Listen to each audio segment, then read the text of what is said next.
Hello everyone, welcome to peckish heads. आज के video में हम कवर करेंगे एक बहुत इम्पोर्टेंट टॉपिक, फैक्चुअल डिस्क्रिप्शन, जिसे डिस्क्रिप्टिव राइटिंग भी कहा जाता है। इस वीडियो में हम कवर करेंगे फैक्चुअल डिस्क्रिप्शन होता क्या है, कौन-कौन से टॉपिक के ऊपर फैक्चुअल डिस्क्रिप्शन लिखा जा सकता है, इसका फॉर्मेट क्या होता है।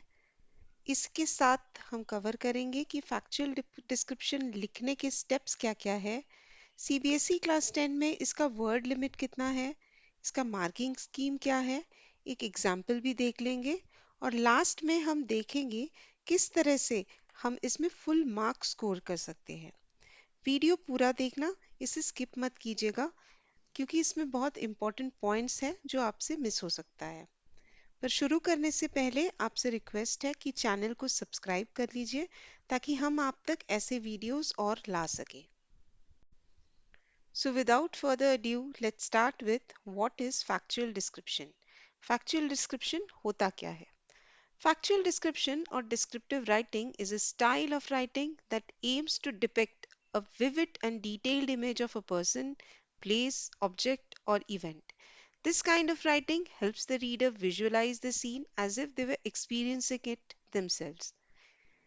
यानी कि ये एक राइटिंग का स्टाइल है जिसमें जो राइटर है वो अपने राइटिंग को इस तरीके से लिखता है, इतनी डिटेल्स में उसको डिस्क्राइब करता है कि पढ़ने वाले को उसको अपने आंखों के सामने देख पाता है, उसे महसूस कर पाता है। ऐसे एक प्रकार का डिस्क्रिप्टिव राइटिंग है। फॉर एग्जाम्पल, अगर मैं लिखती हूँ अ नोटबुक, तो कुछ इस तरीके की इमेजेस या तस्वीरें आप सोच सकते हो। अब अगर मैं इसमें कुछ और डिटेल्स ऐड कर दूं और बोलूं स्पाइरल बाइंडिंग नोटबुक, तो वो पिक्चर और क्लियर होता हुआ नजर आ रहा है आपके सामने।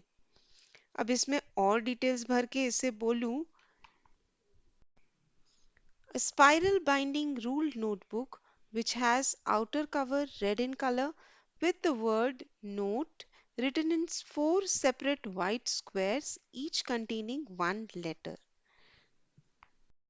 तो जिस नोटबुक का हमने स्टार्ट में जिक्र किया था वो अब और भी क्लियर होने लगा है और कुछ ऐसे इमेज नजर आ रहा है। अब इसमें आप और भी डिटेल्स ऐड कर सकते हैं और स्पेसिफिक बना सकते हैं, जैसे कि नोटबुक में लगा हुआ जो लोगो है उसको डिस्क्राइब कर सकते हो, या उसमें लिखा हुआ जो ब्रांड का नाम है सोलो, उसके बारे में भी बता सकते हो। ऐसे ही डिटेल्स में जब आप किसी चीज को डिस्क्राइब करते हैं ताकि सामने वाले के मन में उसका एक क्लियर इमेज बन जाए, तो उसी को फैक्चुअल डिस्क्रिप्शन बोला जाता है। फैक्चुअल डिस्क्रिप्शन लिखने के समय हमें कुछ की एस्पेक्ट्स पर ध्यान देना पड़ता है, जैसे कि सेंसरी डिटेल्स। अपने डिस्क्रिप्शन में रीडर के सेंसेस को एंगेज करना पड़ता है, जैसे कि sight, sound, smell, taste, touch. इससे डिस्क्रिप्शन में और भी रियलिस्टिक और एंगेजिंग हो जाता है। इसे सरल तरीके से समझा जाए तो ऐसे डिटेल्स होते हैं सेंसरी डिटेल्स जो रीडर को उस चीज को देख पाए, सुन पाए, सूंघ पाए, उसका स्वाद ले पाए या फिर उसे छू पाए। नेक्स्ट है फिगरेटिव लैंग्वेज, यानी कुछ ऐसा लिखना होता है like time is a thief, समय एक चोर है, या फिर he has a heart of a gold, उसका दिल सोने जैसा है। कुछ इस तरीके का लैंग्वेज हमने अगर यूज किया तो फैक्चुअल डिस्क्रिप्शन लिखते वक्त वो बहुत क्रिएटिविटी को दर्शाता है। Next is show, don't tell. सिर्फ फैक्ट्स मत बताओ, उन्हें डिटेल डिस्क्रिप्शंस से इलस्ट्रेट करो। जैसे द केक वाज डिलीशियस की जगह आप लिख सकते हो the moist chocolate cake melted in my mouth leaving a rich velvety taste that lingered after a last bite. ये लिखने से अब डिस्क्रिप्शंस लिखने के बाद आता है लॉजिकल ऑर्गेनाइजेशन। इन डिस्क्रिप्शंस को हमें इस तरीके से एक के बाद एक लिखा जाना चाहिए ताकि डिस्क्रिप्शंस के बीच में एक स्मूथ ट्रांजिशन हो जाए। And last but not the least, attention to details. हमें अपने डिस्क्रिप्शन को अनोखा और मनोरम बनाना पड़ता है, इसीलिए बहुत डिटेल्स में और बारीकी से ये डिटेल्स का डिस्क्रिप्शन हमें लिखना पड़ता है।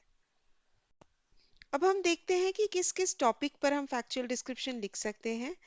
इसके 4 टॉपिक्स हैं: पीपल या व्यक्ति, प्लेसेस या स्थान, ऑब्जेक्ट्स या सामान, और इवेंट्स या घटना। इन्हीं 4 टॉपिक्स के ऊपर फैक्चुअल डिस्क्रिप्शन लिखा जाता है। अगर किसी व्यक्ति को डिस्क्राइब करते हैं तो उसके height, build, hair, eyes, complexion et cetera इनके बारे में लिख सकते हो। अगर किसी स्थान या प्लेस के बारे में लिखा जाता है तो हम उसका नेम, लोकेशन, हिस्ट्री, वो जगह दिखता कैसा है, उसकी स्पेशलिटी क्या है, क्या आप रिकमेंड करोगे किसी को वहां जाने के लिए, ये सब लिख सकते हैं। अगर ऑब्जेक्ट को डिस्क्राइब करना है तो हम उसके नाम, उस ऑब्जेक्ट का प्राइस, उसका यूटिलिटी, उसका यूजफुलनेस और रिकमेंडेशंस ये सब लिख सकते हैं। और इवेंट के ऊपर अगर लिखना है तो इवेंट का नाम, घटना कब हुआ था, क्यों हुआ था, कौन कौन से लोग इसमें इन्वॉल्व थे, ये इतना इम्पोर्टेंट क्यों है, ये सब लिखा जाता है। Next is descriptive writing format. इसके टोटल 3 पार्ट्स होते हैं। इंट्रोडक्शन, जिसमें हमें अपना टॉपिक बताना होता है और कुछ ऐसे सेंटेंसेस लिखना होता है ताकि रीडर राइटिंग की तरफ आकर्षित हो जाए। टॉपिक का थोड़ा बैकग्राउंड देना होता है रीडर की बेटर अंडरस्टैंडिंग के लिए। नेक्स्ट पार्ट है बॉडी, जो कि पैराग्राफ में डिवाइड हो सकता है, हर पैराग्राफ कुछ स्पेसिफिक पॉइंट को डिस्कस करते हुए। लास्ट इज कंक्लूजन, यहाँ पर जो भी बॉडी में डिस्कस हुआ है उसका समराइज करना होता है और एंड में एक स्ट्रॉन्ग स्टेटमेंट देना होता है ताकि रीडर के मन में एक इम्प्रेशन छोड़ जाए। आइए देख लेते हैं स्टेप्स क्या क्या है एक फैक्चुअल डिस्क्रिप्शन लिखने के लिए। तो पहला स्टेप ये है कि सारे जो इतने इम्पोर्टेंट पॉइंट्स है वो सारे एक रफ शीट में आप लिख लीजिए। उसके बाद उसका सीक्वेंस जो है उसको आइडेंटिफाई कीजिए कि कौन सा पहले आएगा, कौन सा दूसरे में आएगा, वो एक सीक्वेंस आइडेंटिफाई करना पड़ता है। फिर उसके बाद थर्ड स्टेप पे हम आते हैं कि जहाँ पे हम एक स्ट्रॉन्ग इंट्रोडक्शन और कंक्लूजन पे जाते हैं। Strong introduction and strong conclusion is extremely important while writing a factual description। और लास्ट में हम क्या करेंगे, जो बॉडी है उसको डिस्क्राइबिंग वर्ड्स के साथ एक अच्छा इंप्रेशन क्रिएट करने के लिए लिखेंगे। अभी एक एग्जाम्पल देख लेते हैं। क्वेश्चन इज, आपके फादर या मदर में से किसी का बर्थडे है। आपको एक फैक्चुअल डिस्क्रिप्शन लिखना है जो गिफ्ट आपने दिया है उसके ऊपर। गिफ्ट को डिस्क्राइब करना है, गिफ्ट पाकर आपके फादर या मदर को कैसा लगा, इन सब चीजों को लेकर फैक्चुअल डिस्क्रिप्शन लिखना है। 100 वर्ड्स मैक्सिमम लिमिट है। तो ये फैक्चुअल डिस्क्रिप्शन का कौन सा टॉपिक हुआ, अभी थोड़ी देर पहले हमने पढ़ा। बिल्कुल सही, ये किसी ऑब्जेक्ट या वस्तु के ऊपर बेस्ड है, जो यहाँ पर है गिफ्ट। हम उस गिफ्ट के ऊपर लिखना है जो हमें प्रेजेंट किया है अपने फादर या मदर को। बढ़ते हैं आंसर की तरफ। For my mother's birthday, I gave her a personalized photo book. I carefully selected photos from family vacations, special events, and candid moments. Each page had a caption highlighting the memories and emotions captured in the pictures. मैंने अपनी माँ को उनके birthday पर एक handcrafted photo album दिया जिसमें family के पुराने फोटोग्राफ्स थे। ये गिफ्ट मैंने इसलिए चुना क्योंकि ये हमारे साथ बिताए हुए कुछ पलों की यादों को ताज़ा करता है। When she unwrapped the gift, her eyes sparkled with joy and nostalgia. She hugged me tightly, expressing how much thoughtful gift meant to her. The photo book not only brought back cherished moments but also strengthened our bond, making her birthday truly special. The happiness we both felt was heartwarming and unforgettable. Album देखकर माँ की आंखों में खुशी के आंसू आ गए और मुझे उनकी मुस्कुराहट देखकर बहुत सुकून मिला। आते हैं वर्ड लिमिट पर। तो सीबीएसई क्लास 10th में वर्ड लिमिट है 100 वर्ड्स। ट्राई कीजिए कि इसे क्रॉस ना करें। आंसर टू द पॉइंट लिखना है और बिना वजह कुछ भी लिखकर वर्ड्स को वेस्ट नहीं करना है। अभी मार्किंग स्कीम देख लेते हैं।